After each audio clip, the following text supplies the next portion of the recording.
अभी आपको ये बताया आपको हम कि अगर SN2 रिएक्शन होगा तो वहाँ पर कंप्लीट इन्वर्जन होगा, राइट।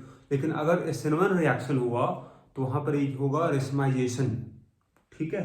तो ये जो पॉइंट आपके लिए है, SN2 अगर रिएक्शन हो रहा है तो यहाँ पर बोलोगे there is complete inversion takes place, complete inversion takes place, right. क्यों होगा? Because of back side attack, right. लेकिन अगर हम बात करें यहाँ पर SN1 के लिए तो इसमें क्या होता है, there is partial racemization, partial racemization. What is the meaning of partial racemization? बताए थे अभी आपको हम कि SN1 वाले केस में क्या होगा, रिटेंशन भी होगा और इन्वर्जन भी होगा, लेकिन आपका अमाउंट जो होगा इन्वर्जन का, amount of inversion product, amount of inversion product, inversion जो होगा उसका अमाउंट ज्यादा होता है as compare to amount of retention product, amount of retention product. ऐसा क्यों होता है? अगर इसको अगर यहाँ जरा ध्यान दो तो इसका रीजन ये होगा, जैसे मान लो अगर हम लेते हैं SN1 रिएक्शन के लिए बात करें, ठीक है। जैसे अगर RX था, इसमें अटैक करना है न्यूक्लियोफाइल का, तो क्या बनेगा आपका, ये आपका बन जाएगा, राइट, प्लस X माइनस बाहर निकल जाएगा। तो हम यहाँ ये बोल रहे हैं कि इन्वर्जन प्रोडक्ट ज्यादा होता है रिटेंशन से, मतलब यहाँ 50% डेक्स्ट्रो 50% लीवो नहीं बनेगा, राइट। इन्वर्जन वाला प्रोडक्ट ज्यादा होता है रिटेंशन वाले से। ऐसा क्यों? क्योंकि SN1 कब होता है, जब पहला स्टेप आपका कार्बोकेटाइन बन जाएगा, मतलब ये अगर ब्रेक हुआ तो बनेगा प्लस, प्लस बनने के बाद न्यूक्लियोफाइल अटैक करेगा दोनों तरफ से, तो वहां पर ही तो आपका अमाउंट दोनों बराबर बनेगा, मतलब इन्वर्जन और रिटेंशन दोनों अमाउंट बराबर बनेगा आफ्टर फॉर्मेशन ऑफ कार्बोकेटाइन। लेकिन कार्बोकेटाइन बनने से पहले भी तो थोड़ा बहुत कुछ रिएक्शन हो गया होगा न्यूक्लियोफाइल का। अगर 1% भी अगर रिएक्शन इसका हो गया होगा इसका टूटने से पहले, तो कैसा प्रोडक्ट बना होगा, वो इन्वर्जन प्रोडक्ट बना होगा। और इन्वर्जन अगर बना होगा मतलब अमाउंट ऑफ इन्वर्जन प्रोडक्ट ज्यादा हो जाएगा रिटेंशन वाले से, राइट। इसीलिए यहां बोला गया इन्वर्जन प्रोडक्ट ज्यादा बनता है रिटेंशन वाले से, that is why there is partial racemization, ठीक है। Let us see some problem. वहां हम बात करेंगे कि रेट ऑफ SN1 और SN2 का क्या ऑर्डर होगा, है ना। सो दिस इज द क्वेश्चन। आपको बताना है, आपका यहाँ पे दो ऑप्शन है ना। पहला क्वेश्चन में बताना है रेट ऑफ SN2 किसका ज्यादा होगा, ठीक है ना। तो SN2 के लिए क्या देखना आपको है कि SN2 रिएक्शन आपका 1 स्टेप में होगा, राइट। तो इसके लिए हम क्या बोले थे आपको कि अगर लिविंग ग्रुप सेम है तो आपको अल्काइल पार्ट देखना होगा। अल्काइल पार्ट में अगर 1 डिग्री होगा तो 1 डिग्री अल्काइल का ज्यादा होगा rate of reaction, then 2 degree इसका ज्यादा होगा, देन 3 डिग्री, है ना। तो ये ऑर्डर था SN2 में, मतलब जहां कम होगा स्टेरिक हिंड्रेंस वहां रिएक्शन जल्दी होगा, क्योंकि अटैक होना है बैक साइड से। तो यहाँ देखो दिस इज 1 डिग्री, लेकिन ये आपका 2 डिग्री कार्बन हो जाएगा, क्योंकि यहाँ पर ही जिस कार्बन से हाइड्रोजन जुड़ा हुआ है वो 2 कार्बन से जुड़ा हुआ है, तो इसका ज्यादा होगा रेट ऑफ SN2। यहाँ देखो, अब यहाँ तो अल्काइल ग्रुप सेम है, तो अल्काइल ग्रुप अगर सेम होगा तो leaving group, better leaving group कौन है, आयोडीन है, तो इसका ज्यादा होगा रेट ऑफ SN2, राइट। अब यहाँ देखो, यहाँ आपके पास 4 ऑप्शन है, 4 यहाँ आपके पास हेलो अल्केन है। आपको बताना है रेट ऑफ SN1 क्या होगा। तो SN1 के लिए क्या देखना है आपको कि इसके लिए हम ये बात करते हैं कि जहां पर ज्यादा होगा स्टेरिक हिंड्रेंस रिएक्शन फास्ट होगा, क्योंकि यहाँ पहला स्टेप बनेगा कार्बोकेटाइन। स्टेबल कब बनेगा, जब वो बनेगा 3 डिग्री, है ना। तो 3 डिग्री कहाँ बनेगा, इस वाले केस में, तो डी वाले का ज्यादा होगा रेट ऑफ रिएक्शन। 3 डिग्री आपके पास हेलो अल्केन है, क्योंकि जिस कार्बन से जुड़ा हुआ है ब्रोमीन, वह कार्बन 3 कार्बन से जुड़ा हुआ है। ये आपका 2 डिग्री हुआ, देखो जहां से ब्रोमीन जुड़ा है वो 2 कार्बन से जुड़ा हुआ है, तो फिर हो जाएगा बी आपका, दिस इज 2 डिग्री। और ये दोनों 1 डिग्री है, लेकिन इसमें ब्रांचिंग फिर थोड़ा बढ़ गया, मतलब इसका फिर हो जाएगा आपका ज्यादा रेट ऑफ रिएक्शन, फिर आपका ए हो जाएगा। इसका उल्टा हो जाएगा आपका SN2 में, ठीक है। तो SN2 में क्या बोलोगे आप, ए का सबसे ज्यादा होगा, फिर सी का हो जाएगा, फिर बी का, फिर सबसे कम डी का, राइट। तो ये तो बात हुआ यहाँ पर ही। हम बात करते हैं नेक्स्ट वन। यहाँ पर यहाँ पे पास 4 आपके पास हाइलो अल्केन है ना। तो यहाँ देखो ये तो 1 डिग्री हो गया, राइट, ये आपका 2 डिग्री हो गया, ये भी 2 डिग्री है, ये 3 डिग्री हो गया। तो अगर बात करें हम SN1 का, तो SN1 के लिए क्या बोलोगे आप, SN1 के लिए क्या होगा, सबसे ज्यादा रेट ऑफ रिएक्शन D का होगा, 3 डिग्री था, फिर 2 डिग्री में ये दोनों है, लेकिन यहाँ बल्कि ग्रुप ज्यादा है, 2 यहाँ बेंजीन रिंग है, तो फिर B का हो जाएगा, यहाँ ज्यादा स्टेक हिंड्रेंस था, फिर आपका C हो जाएगा और फिर A हो जाएगा। ठीक है। SN2 की अगर बात करें हम, रेट ऑफ रिएक्शन किसका ज्यादा होगा, कौन ज्यादा रिएक्टिव होगा SN2 रिएक्शन में, तो इसका उल्टा A हो जाएगा, फिर C हो जाएगा, फिर B होगा, फिर D होगा, राइट। ये कुछ सिंपल प्रॉब्लम था जहां पर ही केवल कार्बन का चेन था, यहाँ पर केवल कार्बन चेन, यहाँ कोई भी हेटेरो एटम प्रेजेंट नहीं है, मतलब कार्बन के अलावा कोई ऑक्सीजन या नाइट्रोजन या सल्फर नहीं है, ना ही कोई डबल बॉन्ड आपका यहाँ पर बीच में लाए हम लोग हैं, केवल आपके पास सिंगल बॉन्ड वाला स्पीशीज था। तो रेट ऑफ SN1 और SN2 जो होगा वो बिल्कुल उल्टा होगा, राइट। लेकिन अगर सपोज यहाँ कहीं डबल बॉन्ड आ जाता या फिर कोई हेटेरो एटम अगर यहाँ आ जाता, तो ये ऑर्डर बिल्कुल उल्टा होगा, ये हमेशा एप्लीकेबल नहीं होगा, तो उसको आपको चेक करना होगा क्वेश्चन देख के। तो late us see some problem, है ना, जहां पर ही बिल्कुल एग्जैक्टली उल्टा नहीं होगा, जो यहाँ बताया आपको एग्जैक्टली उल्टा ऑर्डर होगा रेट का, वो ऐसा नहीं होगा अगर कहीं डबल बॉन्ड आ गया, ट्रिपल बॉन्ड आ गया, फिर कहीं पर हेटेरो एटम आ गया, ऑक्सीजन, नाइट्रोजन, सल्फर, मतलब कार्बन के अलावा, right. So let us see some problem. यहाँ बताना आपको है, सपोज पहला क्वेश्चन में 2 आपके पास हेलो अल्केन है, आपको बताना है कि दोनों में से आपको बताना है, सपोज इसको आप ये ले लो, ये आपका सेकंड हो गया, ठीक है। तो हम बताते हैं कि SN1 के लिए क्या रिएक्टिविटी होगा SN2 के लिए, ठीक है ना। तो SN1 में क्या देखोगे आप, यहाँ देखोगे आप स्टेबिलिटी ऑफ कार्बोकेटायन, राइट, जिसमें ज्यादा स्टेबल कार्बोकेटायन होगा उसका रिएक्शन फास्ट होगा SN1 मैकेनिज्म से।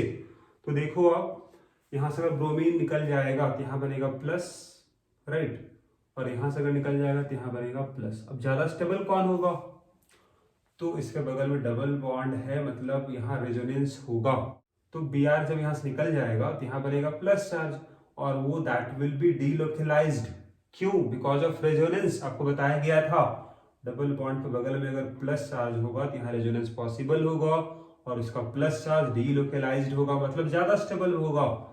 तो आपका A का ज्यादा होगा रेट ऑफ SN1 B से। रीजन क्या होगा, स्टेबिलिटी ऑफ कार्बोकेटायन।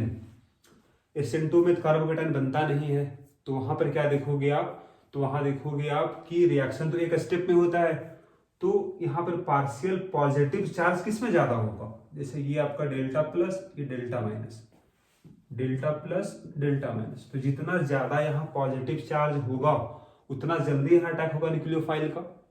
किसमें ज्यादा होगा, पार्शियल पॉजिटिव चार्ज, उसी पे जल्दी रिएक्शन करेगा न्यूक्लियोफाइल। ये देखोगे SN2 में।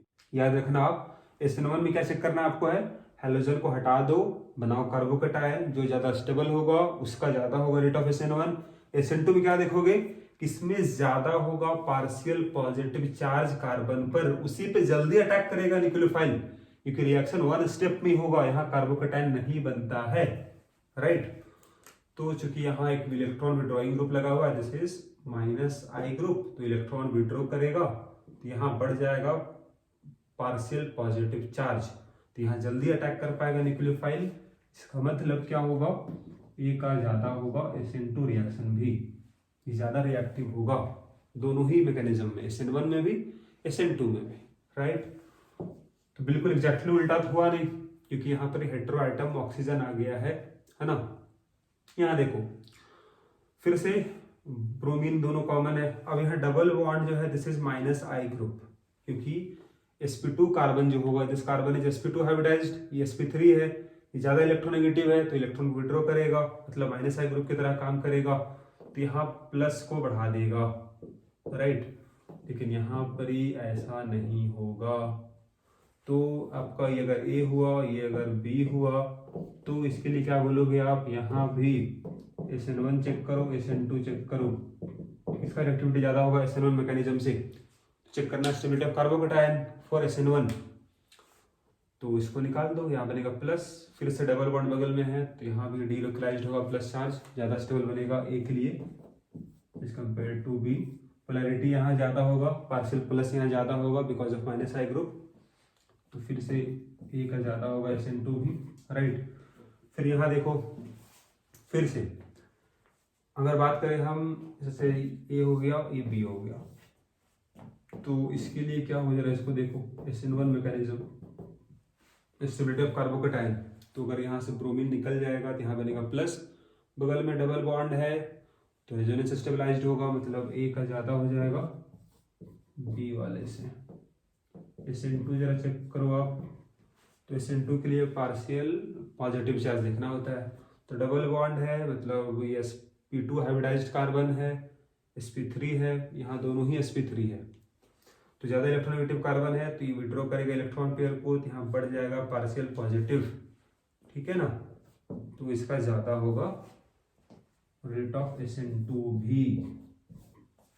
फिर यहाँ देख लो, अब यहाँ पर ये हेटेरो आइटम कौन है, ऑक्सीजन आ गया है, राइट, तो ये सपोज ए रहा, ये आपका बी रहा, तो बात करते हैं SN1 SN2 का, तो यहाँ पर अगर बात करोगे SN1 का,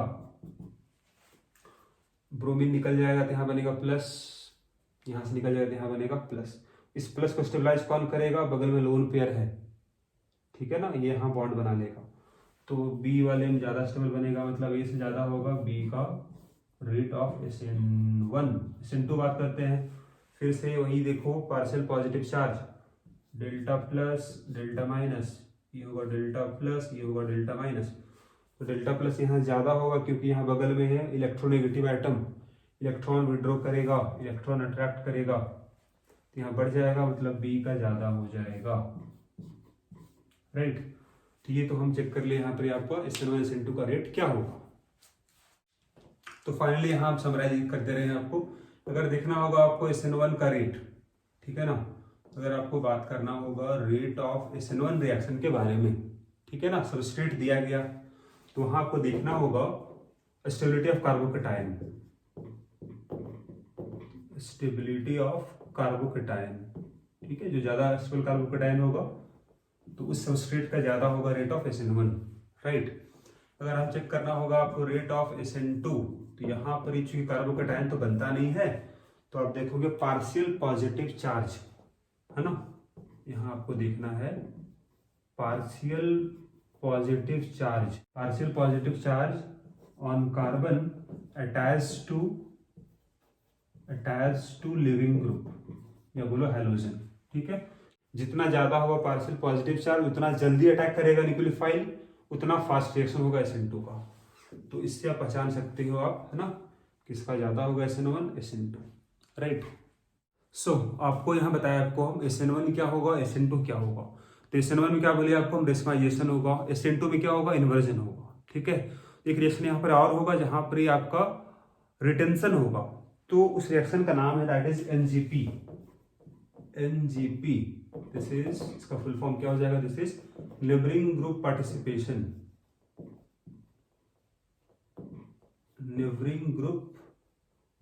पार्टिसिपेशन, तो इस रिएक्शन में क्या होगा कि आपका रिटेंशन होगा कॉन्फ़िगरेशन, राइट, इन्वर्जन यहां नहीं होता है। तो अब ये NGP का मतलब समझ लो पहले यहाँ पर आप कि NGP रिएक्शन जो आपके पास है, मतलब नेबरिंग ग्रुप पार्टिसिपेशन का मतलब ये होगा कि आपका सबस्ट्रेट के अंदर ही न्यूक्लियोफाइल होगा, कुछ ऐसा देखो आप, जैसे मान लेते हैं हम लोग हैं, सल्फर है, CS3 है ना, फिर यहाँ CS2 है, फिर CS2 है और यहाँ पर Br है, राइट। तो यहाँ लिविंग ग्रुप तो ब्रोमीन है, लेकिन इसी सबस्ट्रेट में यहाँ पर ये न्यूक्लियोफाइल भी है, राइट। तो अब ये न्यूक्लियोफाइल यहाँ अटैक करेगा इस कार्बन पर, पार्शियली पॉजिटिव कार्बन पर, ठीक है। तो यहाँ कंडीशन क्या होगा NGP होने के लिए, तो कंडीशन अगर हम बात करें तो there should be internal nucleophile, there should be internal nucleophile, मतलब सबस्ट्रेट के अंदर ही न्यूक्लियोफाइल होगा।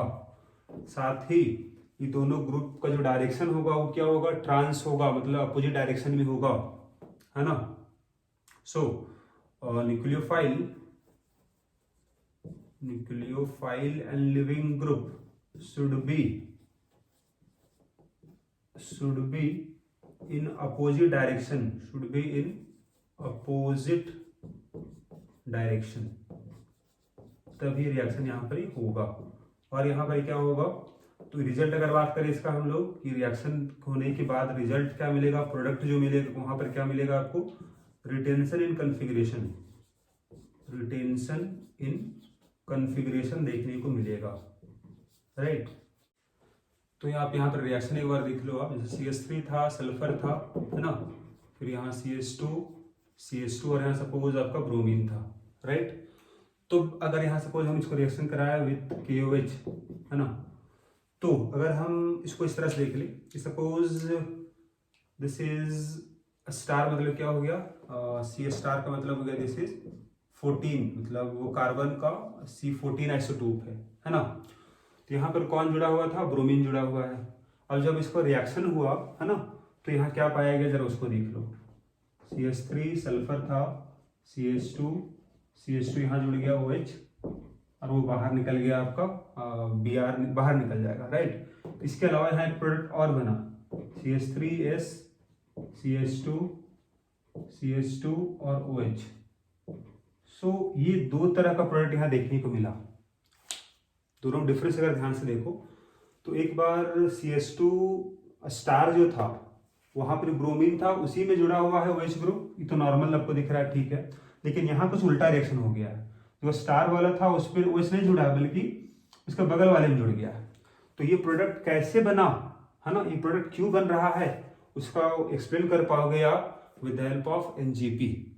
इसका मैकेनिज्म किस तरह से होगा जरा उसको यहाँ समझो आप। जैसे देखो, अगर यहाँ बात करें सपोज सल्फर था, इससे जुड़ा हुआ CH3 था, फिर यहाँ CH2 था, फिर यहाँ CH2 है, फिर यहाँ ब्रोमीन है। दिस इज अ स्टार, मतलब C14 वाला कार्बन है। तो चूंकि इसके पास इंटरनल न्यूक्लियोफाइल है तो ये जल्दी रिएक्शन शो करेगा, है ना। तो ये आपका रिएक्शन काफी फास्ट होता है। यहाँ डेल्टा प्लस चार्ज, यहाँ डेल्टा माइनस चार्ज है, ये इधर से निकलेगा। तो क्या बनेगा आपका, ये आपके पास CH3 था, सल्फर है, इससे कौन जुड़ा हुआ है, पहले से एक बॉन्ड CH2 का, एक नया बॉन्ड बन गया CH2 से, एक बॉन्ड CH2 से और एक और बॉन्ड CH2 से, ये आपका स्टार वाला है। प्लस कौन निकल गया, Br माइनस बाहर निकल गया, राइट। इसमें हो गया होगा फॉर्मल चार्ज प्लस, राइट। तो अब जो साइक्लिक रिंग बना, अब इसमें क्या होगा, देयर इज रिंग स्ट्रेन, 3 का रिंग स्टेबल होगा नहीं, इसमें अटैक किसका होगा, तो यहाँ OH माइनस लिया गया, देख सकते हो आप, ये प्लस है ये माइनस है। तो OH माइनस जो न्यूक्लियोफाइल प्रेजेंट है, it can attack either at this carbon और दिस कार्बन। तो अगर ये सपोज अटैक किया इस कार्बन पर, ठीक है ना, तो जब ये न्यूक्लियोफाइल इस कार्बन से बॉन्ड बनाएगा तो एक पुराना बॉन्ड इसका ब्रेक हो जाएगा। अब कौन सा बॉन्ड जल्दी ब्रेक होगा, तो ये बॉन्ड जल्दी ब्रेक होगा, यहाँ सल्फर से बॉन्डिंग है और ये इलेक्ट्रॉन पेयर यहाँ आ जाएगा, राइट। तो क्या होगा, CH3 सल्फर, ये बॉन्ड टूट चुका है, अब इसका चार्ज न्यूट्रल हो गया, CH2 यहाँ हो गया स्टार, और फिर CH2 पे कौन जुड़ गया, OH जुड़ गया। ये प्रोडक्ट बन जाएगा आपका, नीचे वाला बन जाएगा जब अटैक इस कार्बन पे होगा। लेकिन अगर ये अटैक किया इस कार्बन पर, अगर ये अटैक किया कहाँ पर ही, उसको जरा देख लो। अगर ये अटैक करता इस कार्बन पर, इस कार्बन से अगर बॉन्ड बनाता, तो कौन सा बॉन्ड ब्रेक होता है इस वाले केस में, ये बॉन्ड ब्रेक होता। अगर ये बॉन्ड ब्रेक होता तो क्या बनता, जरा उसको देख लो। ये आपके पास CH3 है, सल्फर है, ये बॉन्ड ब्रेक हो जाता, ये बॉन्ड रह जाता, तो इससे जुड़ा हुआ CH2, फिर CH2 स्टार, और इसमें कौन जुड़ेगा, OH जुड़ जाएगा। So this is our product. तो ये दोनों आपका इस तरह से बन सकता है, राइट। ये दोनों क्यों बन पा रहा है, बिकॉज ऑफ दिस साइक्लिक, ये साइक्लिक आपके इस तरह का बना हुआ शेप, इसी के कारण ये दोनों बन पा रहा है ना। तभी न्यूक्लियोफाइल दोनों जगह अटैक करेगा, तो ये दोनों पॉसिबल प्रोडक्ट बनेगा। इसका मतलब जब भी अगर सबस्ट्रेट के अंदर न्यूक्लियोफाइल होगा तो वही पहले रिएक्शन करेगा, रिएक्शन उसका काफी फास्ट होगा। तो यहां लिख लोगे आप रेट